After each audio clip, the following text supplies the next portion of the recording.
ఇక్కడ కూర్చున్న వాళ్ళు బంజారా మాతలు. ప్రపంచవ్యాప్తంగా బంజారాలు ఎక్కడున్నా కూడా గర్వంగా గుండె మీద చేసుకొని చెప్పొచ్చు. ఎందుకో తెలుసా? వాళ్ళు రాజపూతుల వంశం వాళ్ళది. ఒకప్పుడు ఈ భూమండలాన్ని పరిపాలించారు వాళ్ళు.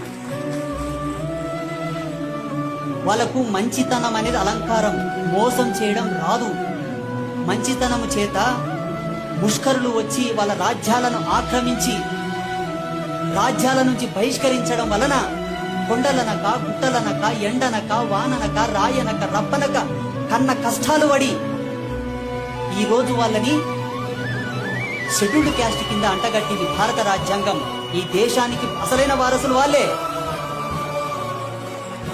విదేశీయులతోటి పోరాటం చేసినటువంటి రాజపూతులు వాళ్ళు.